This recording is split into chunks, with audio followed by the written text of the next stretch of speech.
These days, it seems to be harder and harder to sift through the biases, half-truths, and in some cases, blatant lies spread through the mainstream media.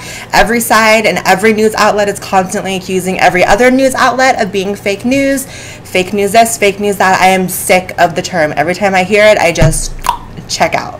And obviously, there's great reason to distrust most outlets that are considered mainstream news, and it's by no means saying that a website is more credible because it's online or deemed alternative, but mainstream media news outlets tend to be the most trusted, and therefore it becomes more important to criticize those particular outlets when they lie. So here's a list of 10 times that a mainstream media news outlet has been caught red-handed lying.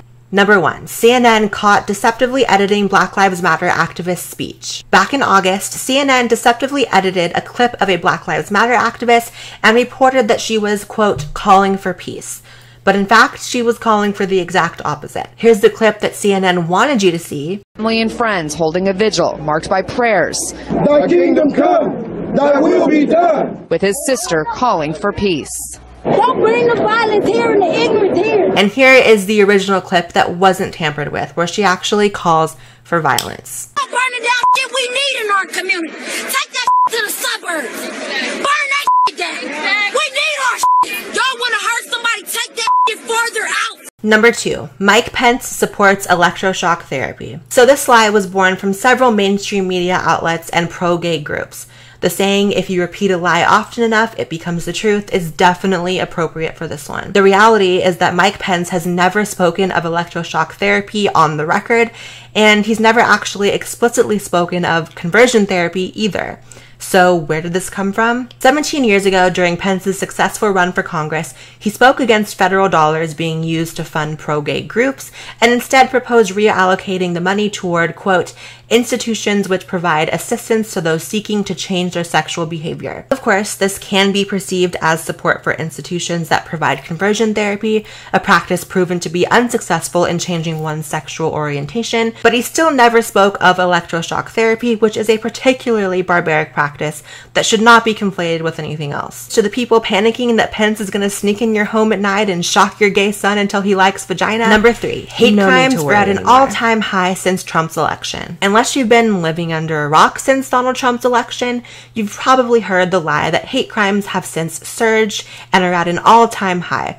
This is fear-mongering about an issue that I find particularly shitty to lie about. CNN, Time, NBC News, ABC News, and many, many more have all ran this story and all sourced back to the Southern Poverty Law Center. The group said that they received hundreds of reports of post-election harassment. They never included reports of hate crimes, which is a very specific crime. Moreover, the report is a complete joke in and of itself. Many of the reports of quote-unquote harassment include things like overhearing someone on the street saying the N-word, writing "Make America Great" on things, and kids chanting "Build that wall" at school. These are not examples of hate crimes, regardless of how much it would support the mainstream media's narrative that, all the minorities are dying after Trump winning. Number 4, CNN claims it's illegal to view WikiLeaks. Also interesting is, remember, it's illegal to possess these stolen documents. It's different for the media. So everything you learn about this, you're learning from us. This is just false. It's not illegal. It's a blatant lie that they never apologized for. In my opinion, this was them just scrambling to maintain control over the narrative during the most heated point of the election, when there was only a month left, and they were desperate for no more damning information about Hillary Clinton and the DNC to be revealed. So yeah, busted. Number 5, CNN blatantly lying about Nancy Sinatra. January 20th, CNN ran a story about Nancy Sinatra being unhappy with Trump using her father, Frank Sinatra's song at his inauguration. Instant justice was served, though, when Nancy Sinatra tweeted back, "That's not true. I never said that. Why do you lie, CNN?" Oops. Number 6. The New York Times falsely quotes Donald Trump. On February 24th, 2017, the New York Times falsely claimed that during a speech at CPAC, Donald Trump promised to kick all undocumented immigrants the hell out of the country. This set a lot of people off, and as usual, panic ensued. The truth is, however, if you look at the transcript of Trump's speech, the phrase undocumented immigrant was not said once. What he did say was that he promised to kick out gang members, drug dealers, and criminal aliens the hell out of the country.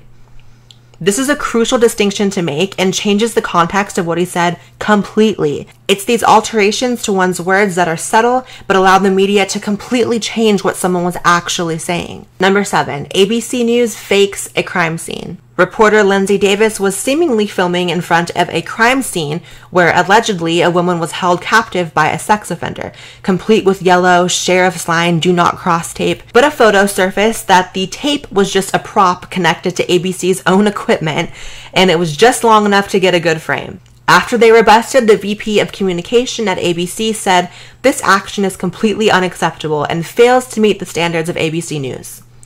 Personally, I think it does meet their standards. Number 8, hands up, don't shoot. This was a lie that proved incredibly consequential because it basically birthed the Black Lives Matter movement. The phrase hands up, don't shoot came from a witness account of the police shooting of Michael Brown in 2014.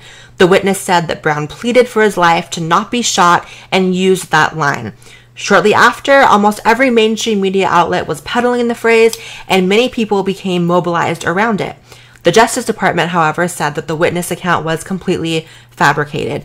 This, of course, didn't stop the media from continuing to cite it, and thus it became the tagline of the Black Lives Matter movement. Number 9, CNN interviews their own cameraman and pretends he's a protester. Here's a clip. Donald Trump won fair and square. How did he win fair and square? Hillary had more votes. More human beings voted for Hillary. This isn't fair. Women need you. Minorities need you. I need you. Chicago needs you. We all need you. This country needs you to stand up and walk into the Supreme Court and say one vote equals one vote. What's wrong with that? What's the debate? But they completely shot themselves in the foot when right after the interview, Don Lemon said that he knew the guy because he was their own cameraman. Yeah, Brian, you know I used to live there, and I know that guy. That's John Gurkovic. He actually went to Africa with me as a cameraman. But anyway. The segment was then ended to save the network any further embarrassment. Number 10, there's nothing wrong with Sweden. At a rally last month, Trump alluded to an instance of terror in Sweden that didn't exist. His comment was condemnable on its own, but the mainstream media immediately pounced and tried to make any insinuation from anybody that there are any problems with violence and terror in Sweden look like a conspiracy. The truth is that Sweden is currently facing a massive crisis with violence and rape as a result of their open border policy. Sexual assault from 2006 to 2015 has increased almost 50%, and there was also recently a beheading. Yes, a goddamn beheading. But if you take the mainstream media's word for it, nothing to see here. And that is all for today. Make sure you comment below some other examples of mainstream media news outlets lying. Make sure to... I was just about to tell you guys to like this video, and I find it annoying when YouTubers do that, and I don't know why I started to say that. It's really embarrassing. Bye!